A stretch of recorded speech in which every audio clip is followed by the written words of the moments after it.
Welcome back to the third episode of our Gurgenidze speedrun, and time to find out if we will have the black pieces. So we crossed 900 ELO, and we have the white pieces.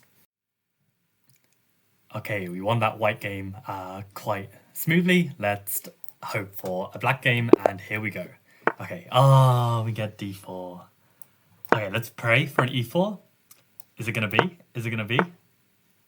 Come on, e4 transposition, and then we can claim it's a Gurgenidze. Alright guys, third time lucky. Let's go. Got the tactical draw to stay under 1000. Okay. Come on. How have we got 2 birds games? I can't believe it. Okay. Maybe? Oh? If we get d4, okay, we're going to count it. So, we're back in the Gurgenidze, and against this kind of setup, we're going to play for d5. I was really hoping for the 4 pawns, but looks like we've got some interesting hybrid instead of something similar to an Austrian attack, where rather than the knight on c3, we've got the pawn on c3. So, what can we understand about this structure? Well, the position is very closed, so this means that we have time to play moves like h5, and really position our pieces exactly where we want them. So, yeah, I'm playing the move h5 because I want to limit my opponent's plan of playing g4, and I want to put the knight on f5 eventually. So in order to, secure my knight on f5, I need this pawn to cover the g4 square. Now, as we've discussed previously, when you have a space disadvantage, we want to trade 1 minor piece. This makes our life a lot easier. So I'm hoping to get rid of a pair of bishops, and I will make this trade, make way for my knight, and lock up with e6 very, very soon. And if he allows me to take the bishop, I might consider it, because this is something that's mentioned in the course, where this is actually a good, bad bishop. It looks bad because all the pawns are on dark squares, and so is the bishop. But in fact, the bishop's actually controlling black's potential breaks of g5 and c5. So it's actually a pretty strong piece. Now, I don't really want to go h4 just yet, because white can still try and play g3 and try and open this up eventually. So really, I'm waiting for white to go h3 before I go h4. Now, white is castled queenside, and basically white then has more opportunity to expand on this kingside eventually, right? So I'm going to need to get some counterplay fairly quickly on the other side of the board. And I think I'll start with bishop f8, because very often in this Austrian attack setup, the bishop actually reroutes to e7. No longer is it so useful on this long diagonal. And we need to get some counterplay going. So the question is, do I want queen a5 or do I want to push the a pawn first? Big questions. Queen a5 is meant by king b1. I'm not exactly sure where the play is. So I think let's start with a5. The other nice thing about putting the bishop on f8 is if white does eventually come in with g4 and we're in desperate times, we can play the move knight g7 just to add some extra support on this h-pawn, so that if they take, we can take back with the knight. So, okay, let's just keep control of this g5 square. Let's not let the knight cement itself there. My opponent is playing very, very well for 900 rated. Like, lots of natural moves. Can respect it. Let's continue with our expansion. And the nice thing about not castling is we do keep that extra flexibility. If we ever need to get out of trouble, we've got 3 options, right? We can castle, or play king f8, king g7, or even king d7. Okay, 4 options. So now the question is, how are we going to open up this position? I think I want a knight on b6, maybe even bring it into c4 before launching this attack. And this is something that you'll learn about attacking chess from all kinds of manuals and books, that you want to build up the attack so that when the attack finally crashes through, you're in a good position to follow up the attack. Now, I have an option to trade here. I'm not sure if I mind this trade though. So I'm really debating how I want to deal with this.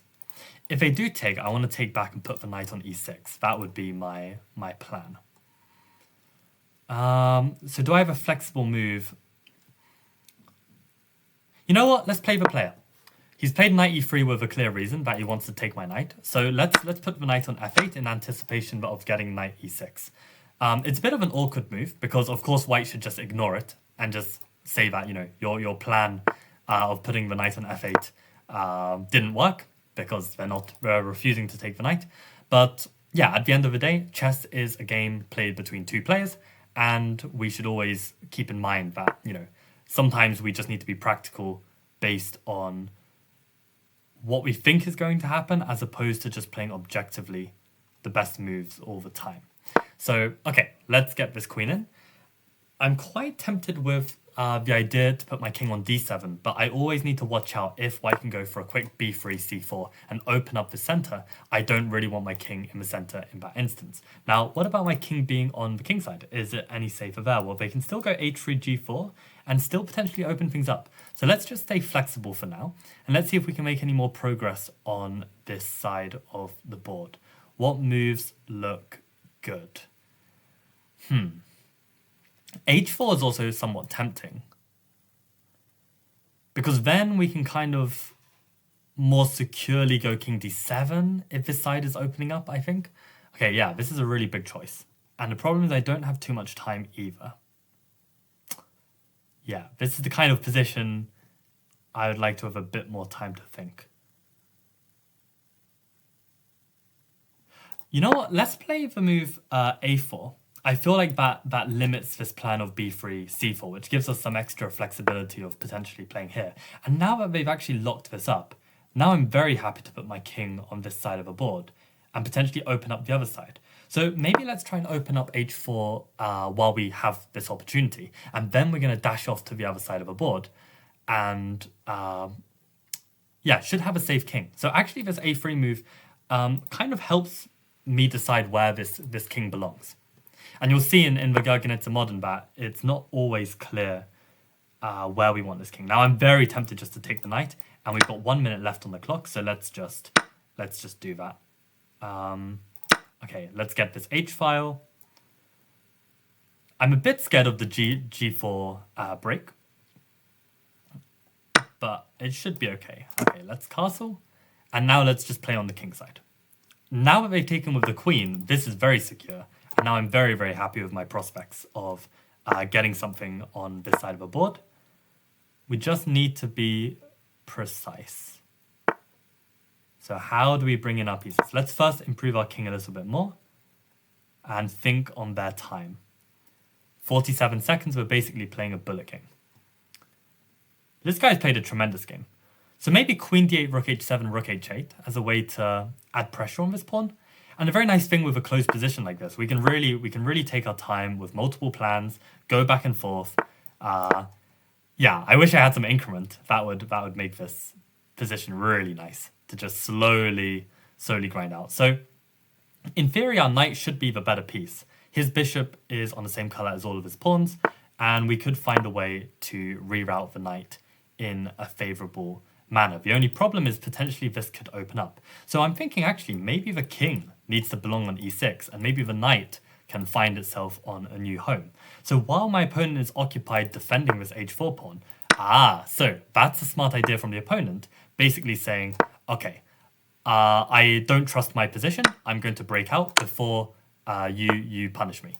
So we're going to swing everything back over this side. But yeah, this plan of bringing the king to e6 and getting the knight somewhere else, I was very much looking forward to that. But we see here the rook is an absolute tank of a blockader. There's no light squared pieces, no knights. So there's nothing happening on the king side. And hopefully we are going to be able to get some pieces in on the queen side. So probably needs to admit the mistake and bring the rook here, in which case I need some kind of plan. Let's just slowly slink in our pieces and hopefully provoke some kind of weakness. I do want to keep my rook here. Maybe it's still worthy of putting my king on e6, just so that I have an extra piece to play with. Yeah, let's not trade queens. I think that makes his life a bit too easy. Although I would have won this pawn, probably that was worth it, actually. Okay, let's see if he wants to repeat. If he goes queen b3, maybe I can go queen e2. Which is, of course, risking my queen getting trapped somehow. But, yeah, how do we want to do this? Okay, he defends that way. Let's actually bring our king back. Let's put it on e6. That's what I mean. Okay, so that's actually quite smart. He's used his bishop, his weakest piece, to hold the h-pawn. But yeah, now I'm bringing my king to the square. And yeah, it's a real shame, actually, that my opponent's going to flag, because this game seriously deserved, you know, a real treatment. But yeah, I'll just write GG. You played very well. I'll just write this comment, which probably you guys can't even see. I just put GG, you played very well. Which, you know, probably just sounds condescending from another 900 rated player. But yeah, no, that was nice. So, yeah, I think for this one, yeah, choosing the knight over the bishop was quite an important decision. And earlier in the game, let's have a very quick look. So let's imagine that it came from an e4, d4, f4 move order. Yeah, we traded one minor piece, which meant the rest of our pieces had a bit more space. The opponent castled queenside, which means that they've got more leeway and more attack on the king side. So we need to be a bit careful of their counterplay, and that's why it's important that we get something going of our own. But actually, as soon as this side of the board locks up, then it turns out that, yeah, actually, when this king side opens up, it's fair game. Like, it might benefit our opponent, it might benefit us, because we're also going to put our king on this side of the board.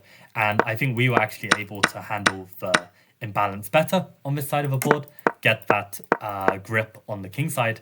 And yeah, it would have been lovely if my opponent had gone full passive and, you know, allowed me to really, like, find the best squares and best uses of my pieces. But I mean, my opponent also played it very nicely. Like, later in the game, he put his bishop on e1 in order to cover the weakness and, you know, utilize his rooks and queens elsewhere.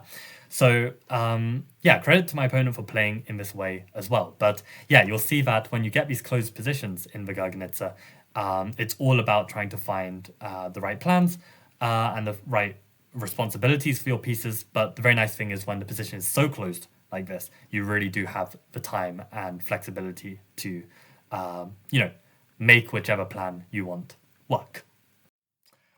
Oh man, so I was actually meant to offer my opponent a draw, and I completely forgot because I wanted to like cross the 1000 barrier with the Gurgenidze Modern, but there we go. We made it to 1000 accidentally. Yeah, I think, to be honest, I probably should get some rest. And I think that previous Gurgenidze game was also, you know, a lot of food for thought already. So yeah, more than happy to hear your comments and thoughts about that game. And I guess see you in a couple days for the grind towards 1100. So thanks for tuning in. And yeah, I think we're actually probably a week away from the release of the course. So big hype. And yeah, we'll keep it going. Okay, see you around. Bye.